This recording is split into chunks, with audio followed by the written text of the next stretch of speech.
guys, welcome to the channel and thanks for watching. Today I'm going to talk about our hose end series, some hoses, and move on to some assembly tricks. It's not rocket science putting them together, but there is a bit of a technique, and assembly is crucial.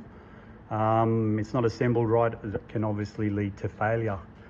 For you gurus out there that have been doing it for a while, there's going to be no real educational video for you. You might just want to watch to see a little bit about our hose end series. So first up, the tools that you're going to need to assemble them. We do carry a couple of different series in the hose cutters. We carry the small set, which cuts great from -3 to -12. If you're doing mainly oil, fuel, that's a great little set. If you're doing -16 and -20 and want one set, we have the large set, which goes obviously from 3 to -20. It's a great set. That's the one that I like to use. It's pretty easy. For the guys out there doing the vacuum lines, we got a little handheld set, which is great for your -3 and -4 Teflon lines. Some of the tools we've got to tighten them up is our 8-piece spanner set. These are all obviously color coded for a reason. As the pros out there will know, they got them all in your top of your toolbox. You know that -8 is blue, your -6 is black. So you're out there, you're looking for a -10 spanner, you know she's going to be purple. So that's why they're color coded, you get to know them and what they are. The other one is an AN wrench. Some of the guys, you might have it in there in the pit lane, or just, this goes up from 3 to 12. Once again, guys, these toolkits are alloy and they're not designed to assemble the fitting. They are the same temper, especially for the larger fittings. -10 and on, you'll find that this will flare, it will bruise the nut, and this is just an alloy gear, so you will find it'll break. What they're designed for is not to bruise the B-nut when you're tightening it up. They're obviously short for a reason, because they do have torque settings. You don't want a 4-foot spanner to over tighten it. All right, so some of our hose ends, we got the 100 series, which is great. I recommend it for oils and fluid, waters.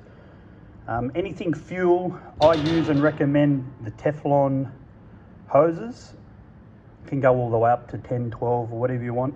But I always use the Teflon for permeation reasons. So permeation is the smell of fuel, which rubber does seem to have. The push lock hose does have its place.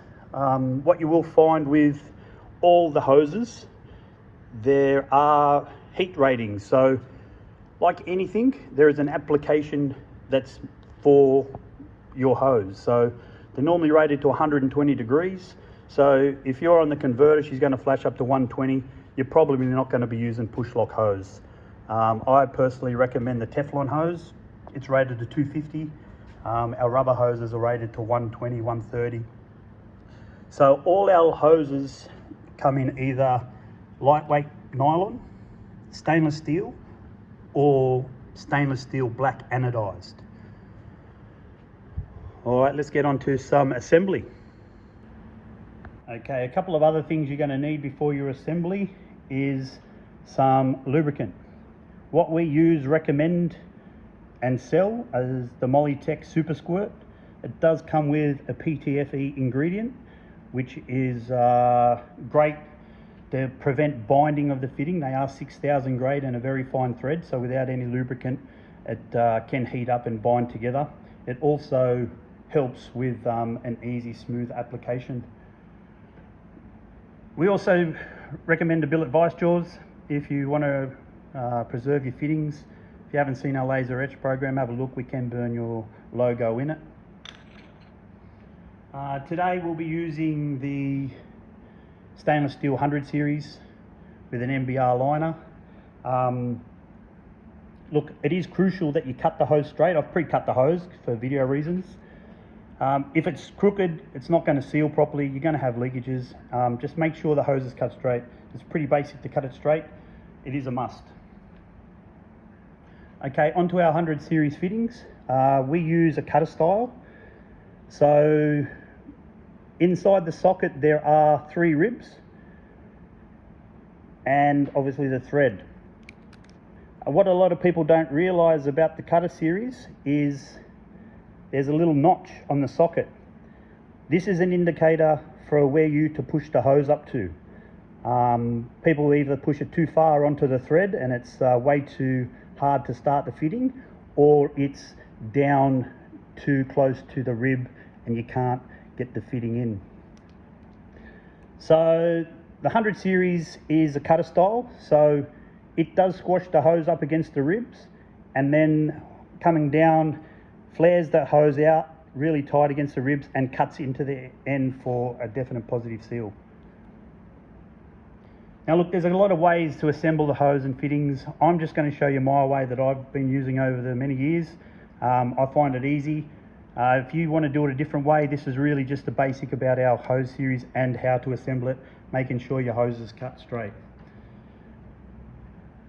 Alright, so simply push your socket in, your hose in your socket up to the indicator. Just give it a push and a twist at the same time. So you want to look, make sure it's on the indicator. So it needs a little bit further. Okay. So now if you have a look in there, we're just under the thread and past the ribs. So that's right where the indicator is. Okay, so this is where your Mollytech comes into it. Give your threads and your nipple a bit of a lube. For me, personally, I like to start the thread in my hand. You're going to need to push your nipple in there and possibly straighten up the hose if it's not straight. Get your nipple in there, make sure it's nice and straight. So this is nice and straight. The good thing about the lube is if you push it in dry, it can catch the hose and push it back. So as I said, I like to start the thread first by hand. She started, and then you can simply put it in this way or the other way. Just for video reasons, I will go that way.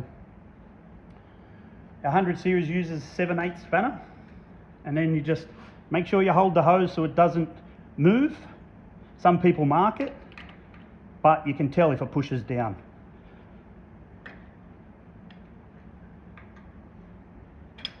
So for me, I like to keep the socket straight just because I think it looks better. You want to like 1 to 2 mil gap. I see guys with massive gaps here. That means it's not in properly. Your hose is not up to the right indicator. You've got it too far or too low, which means that it is not sealing properly. And that's how you put together our 100 series hose. Thanks for watching. Any questions? Shoot us a message.